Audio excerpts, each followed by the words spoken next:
j'appelle ça la sexualité selon Dieu, et le diable a tordu cela et déformé, et il en a fait le sexe. Mais nous parlons de la sexualité. Et vous savez, quand nous irons au ciel, le plus important, ce sera le pardon. Si nous avons pardonné sur cette terre ou si nous avons refusé de pardonner, après le salut bien sûr, hein. Mais quand on arrivera au ciel, le Seigneur nous montrera aussi où on en a été par rapport au pardon. Est-ce qu'on a pardonné de tout notre cœur? Est-ce qu'on a retenu le pardon? Et ce sera une histoire de récompense, voyez, dans cette vie éternelle. Si on a refusé de pardonner à certaines personnes, on va perdre des récompenses. Et juste après le pardon, le plus important sera l'amour et la sanctification, puisque la Bible nous dit que seul l'amour demeure, et bien sûr aussi la sanctification. C'est pour ça, quand on va parler de la sexualité, on va aussi demander au Seigneur de nous sanctifier en même temps. Donc c'est un sujet qui n'est pas enseigné dans l'Église, et dans le monde, quand il est enseigné, il est faussé, il est dénaturé, et c'est devenu quelque chose de sale, on peut le dire, hein. Donc pourquoi c'est pas enseigné dans les églises? Malheureusement, parce que c'est un sujet tabou. Dans les milieux religieux, en tout cas, c'est tabou. Et parce que c'est toujours difficile de trouver un angle pour aussi aborder un sujet qui nous renvoie à notre intimité. Donc on est assez mal à l'aise de parler de la sexualité en fait. Et le diable, lui, l'aborde à sa manière qui est très crue bien souvent. Donc le monde, en tout cas, a compris depuis longtemps que c'est important pour l'homme et la femme, la sexualité, et il va jouer là-dessus. Et Dieu, à la base et à l'origine, a un plan pour la sexualité. Parce que cette idée de la sexualité, ça vient de lui. C'est Dieu qui a créé, qui nous a voulu avec une sexualité, en fait, hein.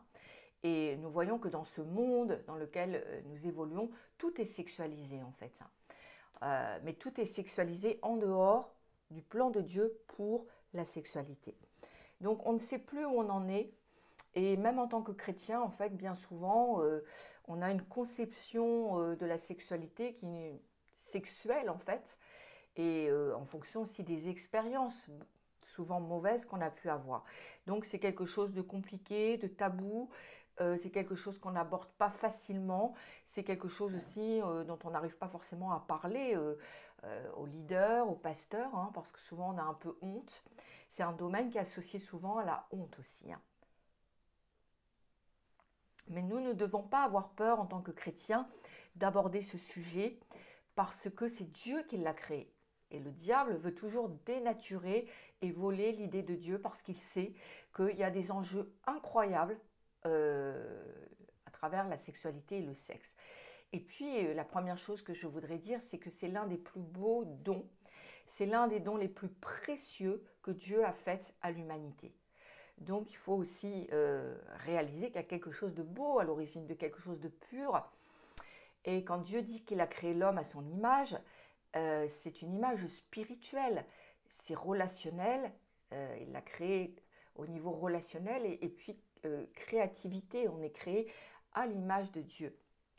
Et dans la Genèse, Dieu dit, Genèse 1, 26, Dieu dit « Faisons l'homme à notre image, selon notre ressemblance, et qu'il domine sur les poissons de la mer, sur les oiseaux du ciel, sur le bétail, sur toute la terre, sur tous les reptiles qui rampent sur la terre. » Donc Dieu crée l'homme et la femme qui est tirée de l'homme.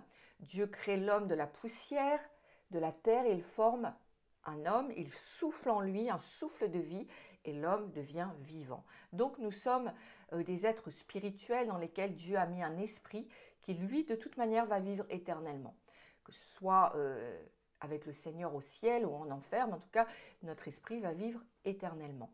Et il est la partie de notre être qui doit être en contact permanent avec Dieu. Et c'est important quand on parle de la sexualité, on se dit ça doit être une affaire de corps. Non, pas du tout, ou d'âme, mais non, pas du tout. En fait, notre esprit est impliqué autant que notre corps et que notre âme dans la sexualité. Et si les jeunes savaient cela, ils comprendraient mieux l'importance de la relation sexuelle et combien il faut faire attention. Et puis aussi, ceux qui ont des bonnes expériences dans ce domaine peuvent comprendre aussi combien Dieu est bon quand il donne cela à l'homme. Donc, Dieu souffle et il met la vie dans le corps, dans un homme. Ensuite, il y a l'âme qui est l'interface entre le corps et l'esprit. Et au travers de l'âme, je reflète la vie qui est dans mon esprit. Et cette vie doit provenir de Dieu. Mon âme, c'est le reflet de mon esprit et mon corps exprime, lui, la vie. Et l'esprit et l'âme sont éternels.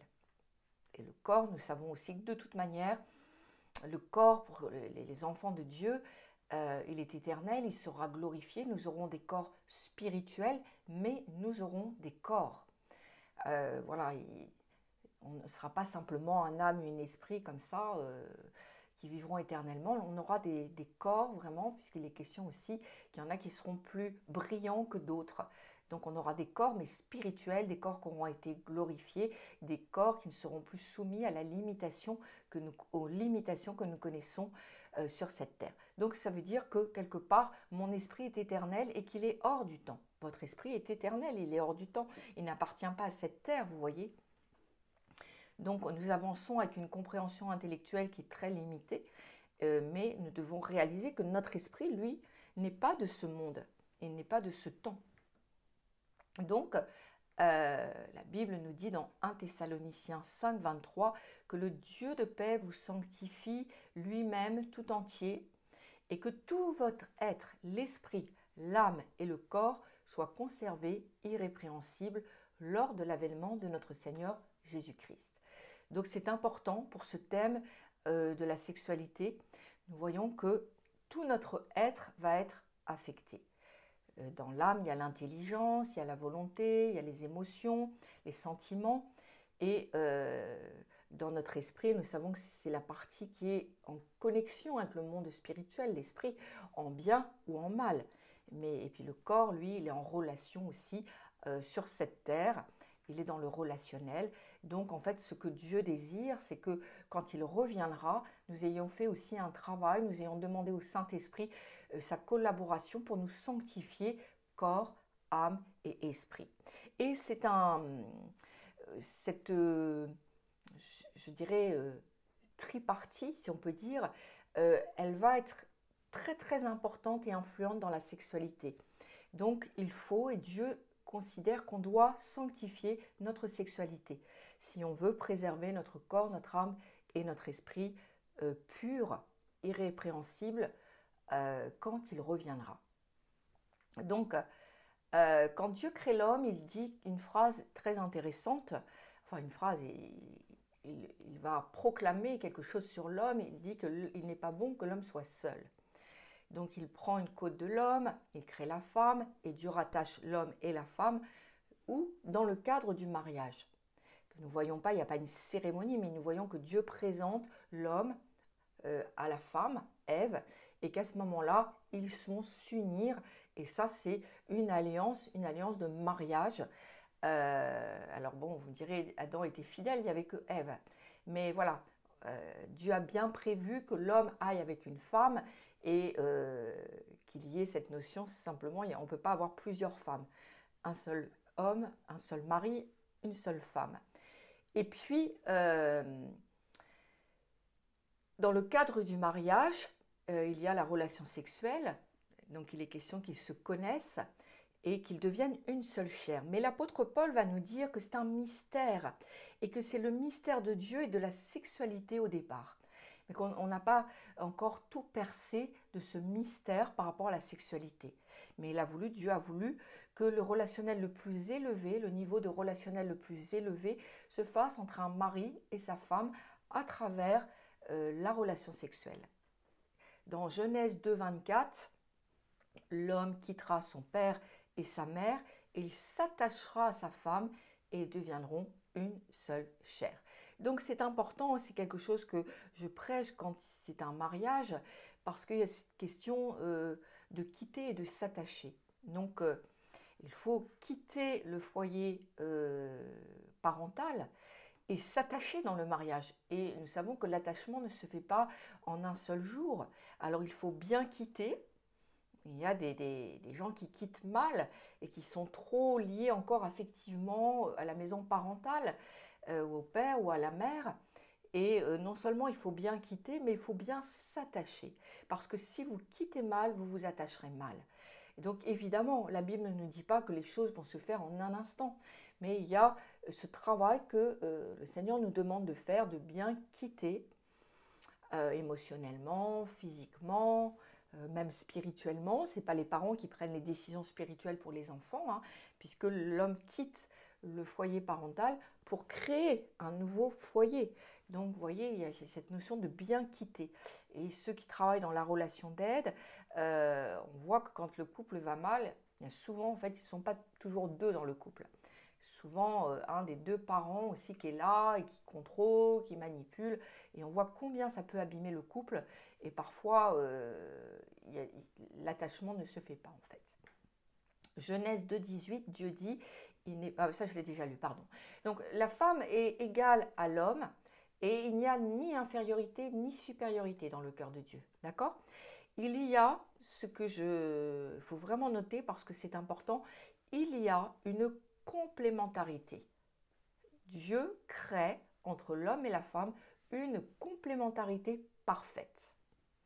Et c'est comme ça qu'il ne faut pas que les hommes prennent la femme des femmes et réciproquement, parce que Dieu a créé pour chacun une personnalité, des dons, des attributs, des compétences pour l'homme et pour la femme. Et après, c'est la femme qui dirige le foyer, voilà, ça devient un peu dysfonctionnel et ça ne peut pas aller. Donc, alors l'humain homme et l'être humain femme ont chacun une identité propre, une personnalité propre, et l'identité se trouve dans l'esprit humain, hein. Ce n'est pas dans l'âme. Votre identité sexuelle se trouve dans votre esprit. Il ne peut pas y avoir de mutation de genre. Je suis né homme et je deviens femme, ce n'est pas possible. Parce que l'identité ne se trouve pas dans le corps et ne se trouve pas dans l'âme. Je peux ressentir, mais n'empêche, voilà, mon corps peut ressembler à, je suis un homme, mon corps peut ressembler un peu à une femme, mon âme peut me dire que je voudrais être une femme, mais n'empêche que c'est dans mon esprit qu'il y a une identité sexuelle qui est marquée. Dieu a fait un dépôt dans chaque utérus de femme, un dépôt, un bébé en devenir, et il a noté dans l'esprit ce qu'allait être comme genre le bébé qui allait naître. Donc vous comprenez bien que quand quelqu'un essaye de changer de sexe, c'est catastrophique parce que son esprit sera toujours en contradiction avec son corps et son âme. Donc ça crée d'énormes problèmes psychiques, hein. Donc Dieu nous a donné une responsabilité incroyable, c'est de pouvoir créer un être humain à notre tour. Il a créé, il a dit que nous allions pouvoir devenir aussi des créateurs, des petits créateurs, puisque nous avons cette capacité en nous de pouvoir créer des êtres humains. Mais c'est une grande responsabilité parce que ça ne se limite pas à la création. Ensuite, il faut élever, etc., un enfant. Donc, il y a une responsabilité déléguée qui est énorme de mettre au monde un enfant qui vivra éternellement. Vous voyez, donc, en tant que parent, on a une énorme responsabilité. Et Dieu prouve en cela qu'il nous aime et qu'il nous fait confiance. En tant qu'être humain, on peut faire beaucoup de choses, on peut créer beaucoup de choses, hein. Mais le plus grand don qu'on ait, c'est de pouvoir créer, de pouvoir mettre au monde des êtres qui vivront éternellement. Et cela se fait à travers la relation sexuelle.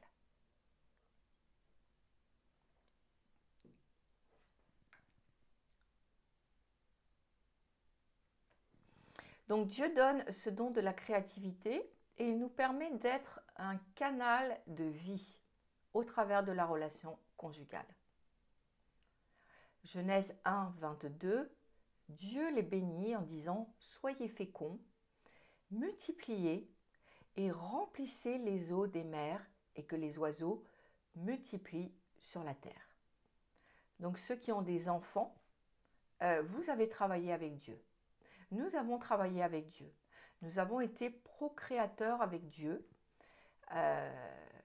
Et bien sûr, c'est la grâce de Dieu qui les a mis au monde, parce qu'on voit qu'il y a tellement d'enfants qui meurent, déjà avant la naissance, et puis aussi, il y a des enfants qui meurent après la naissance. Donc il y a une grâce, chaque grossesse qui se passe bien, sans problème. Je dis qu'il y a une grâce de Dieu aussi, hein, parce qu'on voit qu'il y a tellement de femmes qui ont des problèmes pendant leur grossesse, que c'est la grâce de Dieu qui travaille avec vous. Donc voilà, donc si vous avez eu des enfants, croyez que la grâce de Dieu va vous aider à vous en occuper, même si vous êtes une femme seule, un homme seul pour élever vos enfants. Il y a la grâce qui travaille avec vous parce que c'est un projet de Dieu pour votre vie, pour notre vie, que d'être procréateur. Et puis de sauver nos enfants. Alors Dieu nous donne le libre arbitre et nous sommes libres de nos choix. Mais nous avons une responsabilité et un jour nous devrons en rendre compte. Vous ne mangerez pas de l'arbre de la connaissance du bien et du mal, car le jour où vous en mangerez, vous mourrez. Donc on sait évidemment que ça a été fatal, la femme et l'homme ont désobéi, ils ont mangé du fruit interdit, et le péché est entré, donc la possibilité de fausser le plan de Dieu, et tout a été affecté par la mort, y compris bien sûr la sexualité. C'est pour ça que c'est devenu un peu le sexe. Le diable a tordu cela.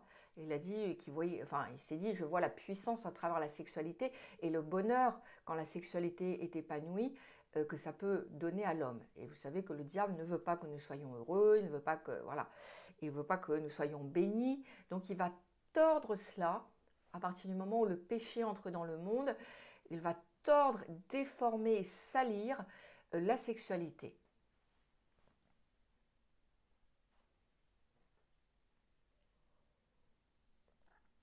Donc Dieu, à son plan initial, voulait que la première relation soit avec lui. Dieu veut qu'on ait en premier une relation personnelle avec lui. C'est une relation verticale, d'esprit à esprit. Et en dehors de cette relation, l'être humain aura des relations verticales avec les autres êtres humains. Et qu'on ne vous dit jamais qu'il faut vous isoler en tant que chrétien, hein, parce que c'est grave. C'est le diable qui isole. Dieu n'isole pas. Dieu a créé, il est à l'origine de la relation. Il veut que nous soyons en relation, mais qu'il y ait des bonnes relations. Je me suis déjà exprimée sur les relations iniques et dysfonctionnelles, les mauvais liens d'âme, mais Dieu a créé, nous a créés relationnels. C'est pour ça que c'est juste et normal quand vous êtes un peu isolé, quand socialement vous voyez personne, que vous ne soyez pas bien, parce que Dieu a mis en nous aussi ce désir d'avoir des amis, ce désir de pouvoir communiquer, partager. Donc c'est quelque chose de juste. Mais il vaut mieux ne pas avoir ou être privé un temps de relations plutôt que d'avoir des mauvaises relations ou des relations toxiques. Mais qu'on ne vous oblige jamais à vous fâcher avec votre famille, parce que ça, ce sont les sectes qui font ça. Les enfants de Dieu ne se fâchent pas avec leur famille. Les enfants de Dieu ne coupent pas les liens avec la famille, avec les amis. On cherche à les amener à Dieu. Si ce sont eux qui se coupent avec vous, c'est différent. Mais nous cherchons toujours à être des ambassadeurs de paix et à rétablir des ponts même qui auraient été coupés. Je rappelle cela, des choses simples, mais nécessaires, parce que dans cette fin des temps, j'ai déjà entendu, voilà, il faut vous isoler, il faut vous couper. C'est très, très diabolique. Non. Dieu a créé l'être humain relationnel. Et tant que les gens acceptent de vous voir, il faut avoir des relations, parce que peut-être que c'est au bout de je ne sais combien d'années qu'ils vont venir au Seigneur. Parce qu'à un moment donné, évidemment, ils croient qu'au début on est dans des sectes, et puis au fur et à mesure qu'ils voient qu'on n'est pas coupé, et que voilà, on a un bon témoignage, bah, ça leur parle. Et puis le Seigneur, je vous rappelle que nous avons ouvert une porte pour le salut de nos familles. Donc n'allez pas la refermer bêtement en vous disant je ne veux plus voir ma famille, je reste dans mon petit monde. C'est très sectaire et ce n'est pas du tout ce que Dieu désire. Donc tant que c'est possible, soyons des ambassadeurs de paix, tendons la main à nos amis, nos voisins, les collègues de travail, et cherchons toujours à être des ponts vers le Seigneur. Vous voyez, des échelles puisque c'est vertical, mais c'est tellement important. Et ne laissez pas les gens qui vous disent ne vois plus ta famille, coupe-toi, ils sont nuisibles. Faites vraiment attention. parce que je crains que ce ne soit vraiment pas de Dieu. Donc, on doit être épanoui dans nos relations. Après, à un moment donné, il peut vous dire arrête de me parler de Dieu. Bon, on s'entend, on est d'accord qu'on n'est pas d'accord. Donc on ne va pas voilà, abuser, leur parler tout le temps. Mais ce que Dieu veut, c'est que voilà, on soit comme une échelle de Jacob en fait, pour que les anges puissent monter et descendre dans leur vie. Mais soyez cette échelle si vous n'êtes plus là. Par qui vont-ils passer? Vous voyez, c'est important ce que je vous dis. Alors, pour Dieu, notre relation avec lui est très importante, mais notre relation aux autres est tout aussi importante. Il ne faut pas négliger ni l'une ni l'autre. Et l'ordre divin, c'est Dieu premier et ensuite la relation à l'autre. D'ailleurs, quand on met Dieu premier, on voit que les choses se passent toujours beaucoup mieux, même dans nos relations horizontales. Alors,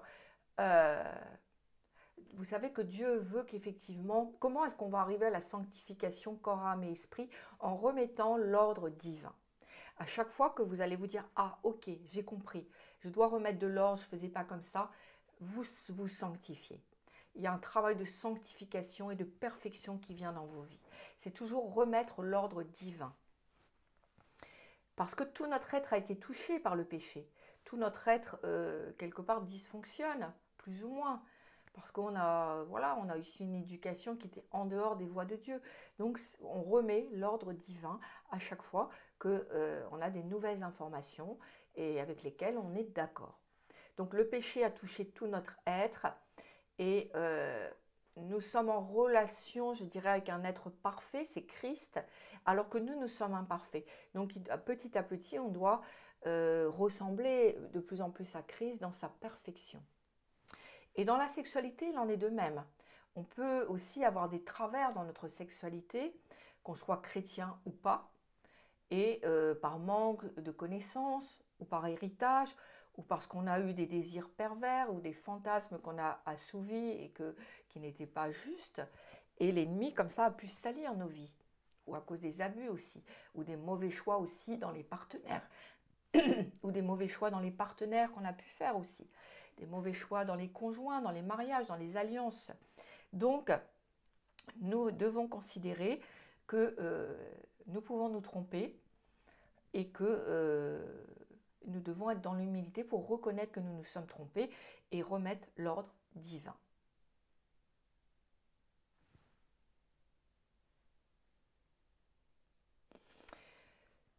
Tu aimeras l'Éternel ton Dieu de tout ton cœur, de toute ton âme et de toute ta force. Alors, de tout ton cœur, c'est l'esprit. De toute ton âme, c'est ta volonté, ton caractère. Voilà, là, il y a aussi un zèle à avoir et de toute ta force. Il y a aussi, je dirais, cette violence spirituelle qu'il faut exercer.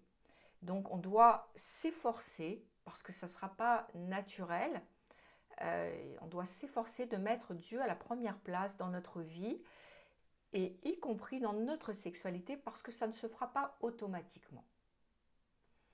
Beaucoup de chrétiens, de gens qui se convertissent, qui ont une sexualité qui n'est pas du tout sanctifiée. Mais comme on ne les enseigne pas, ils n'arrivent pas à rentrer dans une sanctification. Alors ils sont dans une abstinence, mais il n'y a pas de sanctification dans l'abstinence. J'ai vu parler avec des gens qui avaient des problèmes avec la pornographie. Quand ils apprennent, bon, on le sait, mais quand ils apprennent que voilà, que c'est quelque chose qui peut les éloigner de Dieu parce que ça s'appelle péché, ils vont pratiquer l'abstinence. Mais le problème demeure. Et si demain, le diable met un peu plus de pression, on sait que de toute manière, ils vont revenir à cela. Donc il faut, la sanctification, c'est la délivrance aussi, hein, et la guérison.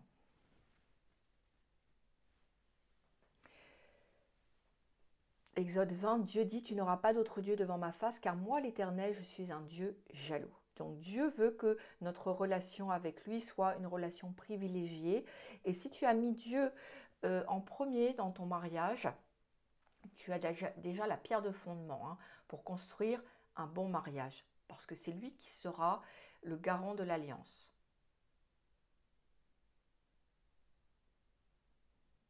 Mais bon, nous savons aussi que, voilà, Si tu te maries pour combler tes besoins ou un vide, il va y avoir des problèmes. Le mariage n'est pas cela. Tu ne te maries pas par rapport à tes besoins, par rapport à ta solitude, non. C'est Dieu qui a présenté Adam à Ève, donc il faut attendre que Dieu te fasse la grâce d'un bon mariage. Normalement, c'est comme ça. Et toutes les prophéties qui vous disent, voilà, je sens que c'est ta femme, Dieu dit, etc. Ça, vous pouvez déjà tout de suite arrêter cela, parce que Dieu a présenté directement Adam à Ève. C'est-à-dire qu'il a mis en Adam déjà l'amour dont il aurait besoin, le réservoir d'amour pour Ève. Là, c'est fait dans le cœur des gens, entre un homme et une femme. D'ailleurs, j'y reviendrai, mais nous, pasteurs, nous ne marions pas. C'est un homme qui se marie avec une femme. Nous témoignons, nous attestons que les gens désirent se marier. Donc, si une personne extérieure te dit, voilà, Dieu te dit qu'il faut te marier, oh là là, soyez extrêmement prudents, surtout si vous ne l'avez pas dans votre cœur. Vous allez à la catastrophe. Combien, comme ça, après, de gens sont venus et ont dit, mais pasteur, moi je souffre dans mon mariage, mais on m'a dit que c'était de Dieu, on m'a dit marie-toi, on m'a donné des prophéties et je n'ai jamais été aussi malheureux, malheureuse. Qu'est-ce que je peux faire? Et bien, une fois que les gens sont mariés, qu'est-ce que vous voulez leur dire? C'est compliqué. Hein. C'est très compliqué, d'autant que Dieu n'est pas pour le divorce. Hein. Alors des fois, ils vont souffrir dans un mauvais mariage, ou dans un mariage où Dieu n'était pas à l'origine. Donc soyez extrêmement prudents. On ne se marie pas par choix personnel, par décision personnelle pour combler un vide. Non, comme chaque besoin qu'on a, on dit Seigneur, voilà, je voudrais me marier, amène un conjoint vers moi. Dieu se chargera bien de vous amener quelqu'un. Surtout s'il y a une âme sœur, Dieu va se charger de faire déménager ou de quelqu'un qui va venir ou vous allez voyager. Ça se fera, donc arrêtez de courir dans les églises. Arrêtons, enfin, pas vous particulièrement, mais c'est les chrétiens en général qui vont dans les églises pour rencontrer quelqu'un, un conjoint. Mais non, ce n'est pas comme ça. Dieu déplace un homme, une femme. Dieu, voilà, c'est le plus grand des marieurs, Dieu. Donc amenons nos besoins à Dieu et Dieu va créer les circonstances. Mais ne provoquez pas les circonstances, vous risquez de souffrir inutilement. D'ailleurs, il vaut mieux rester seul, et parce qu'évidemment, il n'y a pas que des avantages dans le mariage. Il y a des avantages, il y a beaucoup d'inconvénients. Comme dans le célibat, il y a des avantages et il y a des inconvénients. Donc il faut voir aussi dans la balance si on a plus d'avantages que d'inconvénients. Parce qu'effectivement, on sait que dans le célibat, on est beaucoup plus disponible pour Dieu. Voilà, il y a aussi beaucoup d'avantages quand même. Hein. Donc il faut la grâce de Dieu. Que ce soit pour le mariage, il faut une grâce. Que ce soit pour le célibat, il faut une grâce. Alors, parce que quand Dieu dit il n'est pas bon que l'homme soit seul, il ne parle pas du mariage. Il ne parle pas que du mariage. Il parle du relationnel. Et bien sûr que le plus haut niveau du relationnel se trouve dans le couple. Mais le plus haut niveau de la souffrance se trouve aussi dans le couple. Parce que si on souffre dans le couple, si on est mal dans ce couple, c'est le plus haut niveau de souffrance qu'on puisse vivre sur cette terre, dans le couple. Donc voilà, faisons attention.